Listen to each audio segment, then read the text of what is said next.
Hi guys. ఈ వీడియోని మీకు తెలిసిన ప్రతి ఫ్రెండ్‌కి షేర్ చేయండి. ముఖ్యంగా వాడి అబ్బాయి అయితే కంపల్సరీ షేర్ చేయండి. ఎందుకంటే ఈ వీడియోలో నేను రివ్యూ కన్నా మన జ్యుడిషియల్ సిస్టమ్‌లో ఉన్న లాస్‌ని ఎక్స్‌ప్లెయిన్ చేద్దామని ట్రై చేస్తున్నాను అనమాట.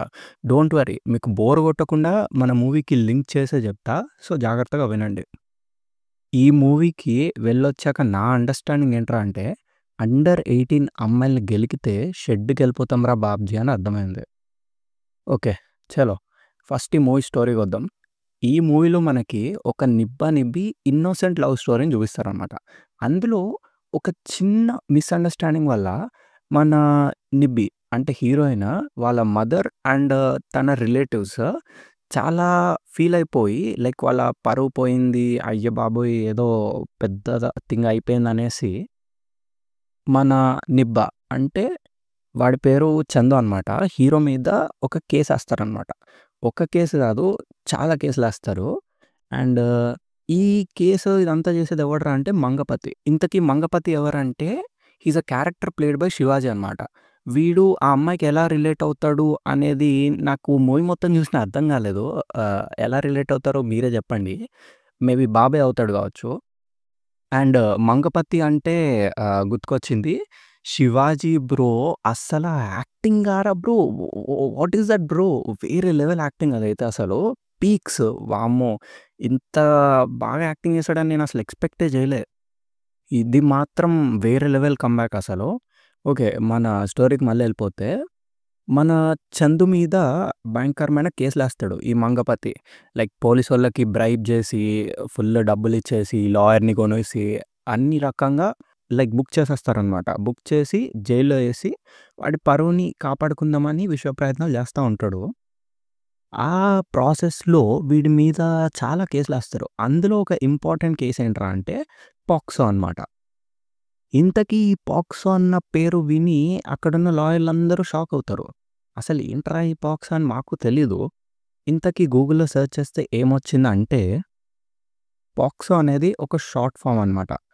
దాని అబ్రివేషన్ ఏంటంటే the protection of children from sexual offences act అనమాట. అండ్ ఇది 2012లో పాస్ చేశారు. సో, పాక్సో అనే కేస్ ఎక్కడేస్తారంటే అడల్ట్స్, చిల్డ్రన్ అంటే అండర్ 18 వాళ్ళని sexual assault or any kind of offence చేస్తే ఏస్తారనమాట. It is applicable for both men and women. మన స్టోరీలో ఆ అమ్మాయి 17 అండ్ వాడు 19. సో, అది అప్లికేబుల్ అయిద్దనమాట. మన స్టోరీలో ఈ కేస్‌ని మంగపతి ఎలా వాడుకున్నారో మూవీ చూసిన వాళ్ళకైతే అర్థమైతదనమాట. అండ్ చూడని వాళ్ళు అర్జెంట్‌గా చూసి అర్థం చేసుకోండి. ముఖ్యంగా ఈ మూవీ బీటెక్ అండ్ డిగ్రీ అబ్బాయిలు అండర్ 18 అమ్మాయిల జోలికి వెళ్తే బై ఫేట్ అది మన చేతిలో లేదు. బ్యాడ్ లక్ వాళ్ళ పేరెంట్స్ ఇన్వాల్వ్ అయ్యి కోర్టు కేసేసి ఏమైనా చేస్తే కనక ఇంకేం లేదు భయ్యా అక్కడ. ఖతం. షెడ్‌కెళ్ళిపోవాల్సిందే. అక్కడున్న కేసులంతా భయంకరంగా ఉన్నాయి. సో, ఈ మూవీ ఏంట్రా అంటే ఒక మంచి మెసేజ్‌నిచ్చే మూవీ అనమాట. చూసి అర్థం చేసుకోండి అక్కడ ఏమైతుందో. ప్లస్ ఇంకొక very, very, very important matter ఈ కేస్‌లో అంటే ఈ సెక్షన్ ఈ పాక్సోలో ఏంట్రా అంటే ఈవెన్ ఇఫ్ మైనర్ తన ఫుల్ విల్లింగ్‌నెస్‌తో అంటే తన ప్రమేయంతో ఇన్వాల్వ్ అయినా కూడా తను మైనర్ కాబట్టి తన ఇంటెన్షన్స్ లెక్కలోకి రావు. అండ్ ఎవరైతే major person either it's a woman or men ఎవరైనా కావచ్చు, వాళ్ళు ఆ కిడ్‌ని అంటే ఆ మైనర్‌ని రేప్ చేసినట్టు లెక్కగా వస్తుందనమాట. అంటే అది ఎంత సీరియస్ అఫెన్సో ఒకసారి అర్థం చేసుకోండి. ప్లస్ ఆ తర్వాత కేస్‌లో ఉండే సీరియస్‌నెస్‌ని బట్టి మన జడ్జ్ గారు సెంటెన్స్‌ని పాస్ చేస్తారనమాట. ఈదర్ అది 7 ఇయర్స్ కావచ్చు, 20 ఇయర్స్ కావచ్చు. If it's a very, very serious case life time imprisonment కూడా వేయొచ్చనమాట. ఈ మూవీలో మన ప్రియదర్శి చాలా యాక్ట్ చేస్తాడు. నాకది యాక్టింగ్‌లా అనిపియలే. ప్రియదర్శి గూడా సైడ్ క్యారెక్టర్‌లా గాకుండా చాలా చేస్తాడు యాక్టింగ్. నాకు నచ్చింది. కొన్ని డైలాగ్స్ చెప్తాడు ప్రియదర్శి. అందులో ఒక డైలాగ్ అయితే చాలా బావుంటది. అదేంటో చెప్తా వినండి ఒకసారి.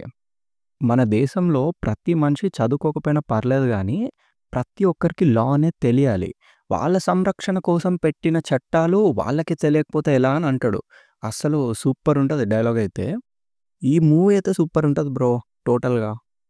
సో, ఫైనల్‌గా నేను చెప్పేదేంట్రా అంటే ఆహ్, దయచేసి అండర్ ఏజ్ వాళ్ళతో రిలేషన్‌షిప్స్ తొక్క తోటకూర అని నిబ్బా నిబ్బి కథలు పడకండి.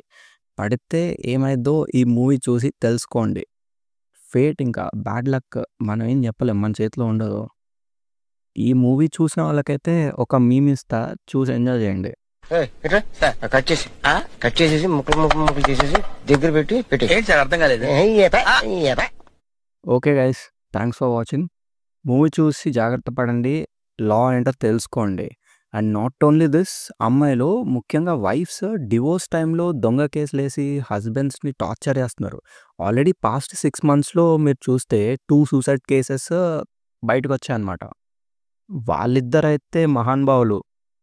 రికార్డ్ చేసి పబ్లిక్‌గా పోస్ట్ చేసి చనిపోయారు గానీ, ఎంతోమంది మగాళ్ళు ఇలాంటివి రికార్డింగ్స్ చేయకుండా చనిపోయారు. అవి మనకి వెలుగులోకి రావు.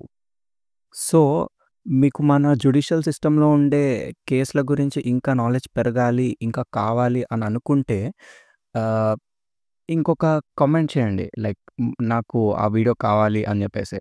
దాంతో ఈ కేసుల గురించి నేను ఎక్స్‌ప్లెయిన్ చేయడానికి ఇంకొక వీడియో తయారు చేస్తా.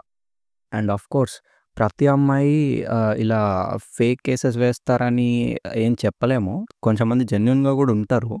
బట్ మోస్ట్‌లీ ఇలా అడ్వాంటేజ్ తీసుకోవడం గమనించొచ్చు మన సొసైటీలో. అండ్ మన జ్యుడిషియల్ సిస్టమ్‌లో మన అబ్బాయిలకి ఫేవర్‌గా ఒక్క స్ట్రాంగ్ లా కూడా లేదు.